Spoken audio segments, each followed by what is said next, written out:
I am the son of a people or a nation which has suffered from colonialism for 3 centuries and a half. It's not a short time, 350 years about. Now, look here. Our experiences were not very agreeable. I said in the United Nations several years ago that imperialism is not yet dead, it is only dying. But it's not yet dead. And I personally, God willing, I shall keep on fighting imperialism. Because we have experienced it 350 years. What it means to be colonized, what it means to be a colony, to be a nation of coolies and a coolie amongst nations, to be a nation which was not even allowed to have a name for his nation. Yeah, we were prohibited, forbidden to pronounce our own name, Indonesia. It was taboo in Dutch time. And who is fighting against that imperialism? Not Sukarno only, not Sukarno alone, not the Indonesian nation alone, but there are other forces in the world which are also fighting that imperialism. The new emerging forces.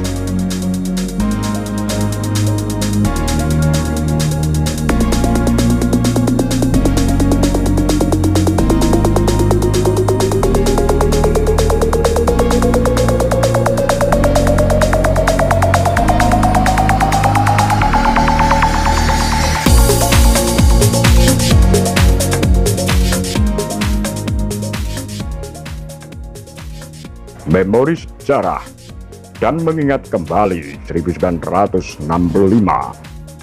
peristiwa yang tak bisa dipercaya.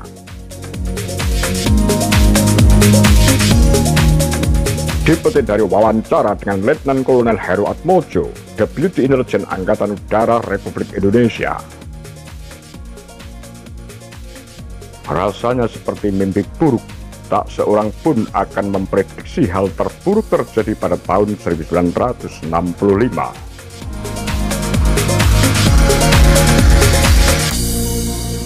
Sebagai orang Indonesia, kita percaya bahwa Presiden Soekarno, Presiden pertama Republik Indonesia, akan mampu memimpin bangsa ini untuk menjadi negara yang makmur dan adil bagi semua, sesuai dengan cita-cita sosialisme. Soekarno adalah presiden populer yang ingin membangun dunia kembali, dunia yang bebas dari eksploitasi, de la home par home, dan eksploitasi der nation par nation. Ia memperkuat solidaritas rakyat Afrika, Asia, dan Amerika Latin.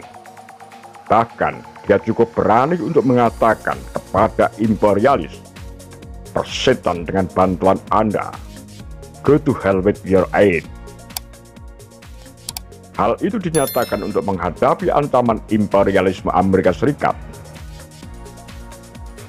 Tepat sebelum 30 September 1965, beberapa organisasi massa, mahasiswa, pemuda, buruh, perempuan di Jakarta membuat rally besar, demonstrasi untuk menolak penanaman investasi modal asing. Tidak hanya itu, Soekarno juga menyatakan menarik diri keluar dari keanggotaan Indonesia dari organisasi PBB, Perserikatan Bangsa-Bangsa, dan sebagai tandingan akan menyelenggarakan konferensi The New Emerging Forces, kekuatan negeri-negeri yang baru berkembang di Jakarta. Rencana Soekarno didukung oleh Partai Komunis Indonesia. partai komunis terbesar ketiga di dunia setelah Uni Soviet dan Republik Rakyat Tiongkok. Tentu saja, ia membuat imperialis Amerika marah. Melalui CIA, Pusat Intelijen Amerika Serikat membuat komplotan untuk menghancurkan Indonesia. Intelijen Amerika Serikat memata-matai wilayah Indonesia, mengumpulkan data untuk mempersiapkan serangan langsung ke Indonesia. Sebuah milisi bersenjata, PRRI Permesta, separatis, yang ingin memisahkan diri dari Indonesia, didukung oleh senjata militer Amerika Serikat. Angkatan Udara Amerika Serikat melakukan tindakan mata-mata dengan menggunakan pesawat mata-mata U-2 yang dikemudikan oleh Alan Pope, ditembak jatuh oleh Angkatan Udara Indonesia. Sekali lagi, komplotan membunuh Soekarno dirancang oleh kelompok Islam yang ingin mendirikan sebuah negara Islam. Percobaan pembunuhan terhadap Soekarno ketika ia menghadiri perayaan sekolah di Cikini, sebuah sekolah dasar di Jakarta, serta ketika menghadiri perayaan Hari Idul Adha. Keduanya gagal. Soekarno selamat dari upaya pembunuhan itu. Belajar dari kegagalan itu, CIA kemudian mengubah strategi.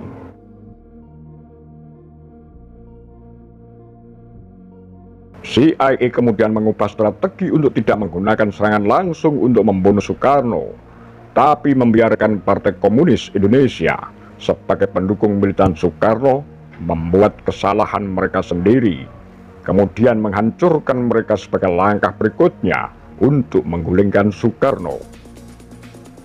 Dan rencana itu berhasil dilakukan. Pada tanggal 23 Maret 1965, hanya 6 bulan atau 191 hari sebelum peristiwa 1965 meledak, sejumlah petinggi CIA mengadakan pertemuan rahasia di markas besar di kota Baguio City, Manila, Filipina. Mereka adalah Avril Harriman, intelijen militer, pensiunan Perang Dunia Kedua, OSS Office Strategy Study, William Bundy, Elsworth Bunker, juru runding pada kasus Irian Barat, dan Howard B. Jones, duta besar Amerika Serikat di Indonesia selama 7 tahun. Pertemuan itu sangat penting dan memiliki kesimpulan untuk memutuskan arah gerakan politik untuk Indonesia. Mereka mendapat perintah langsung dari Presiden Lyndon Johnson sebagai Ketua Dewan Keamanan Nasional NSC. Tak berlangsung lama, keputusannya ialah menjebak Partai Komunis Indonesia agar melakukan kesalahan mereka sendiri, kemudian menghancurkan mereka.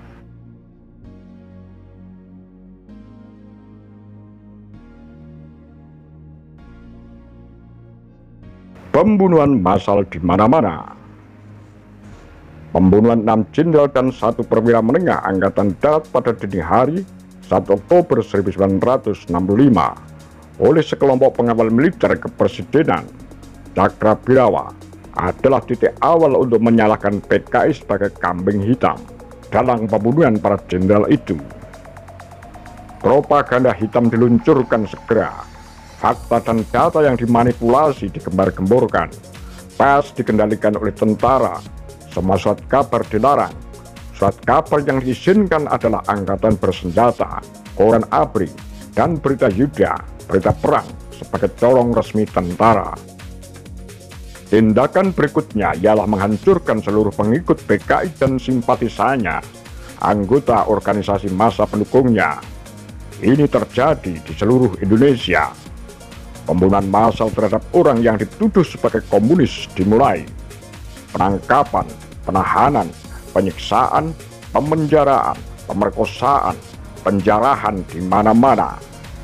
Kejahatan kemanusiaan dan kejahatan politik terhadap orang-orang pengikut Partai Komunis Indonesia adalah kejahatan maha dahsyat yang terjadi sesudah Perang Dunia Kedua, dan ini dikategorikan sebagai genosida terburuk yang dirancang oleh tentara. Diperkirakan 500.000 hingga 3 juta orang tewas dalam tragedi 1965-1966. Penghancuran PKI itu sesungguhnya adalah sasaran antara. Target utamanya adalah untuk menggulingkan Soekarno itu sendiri.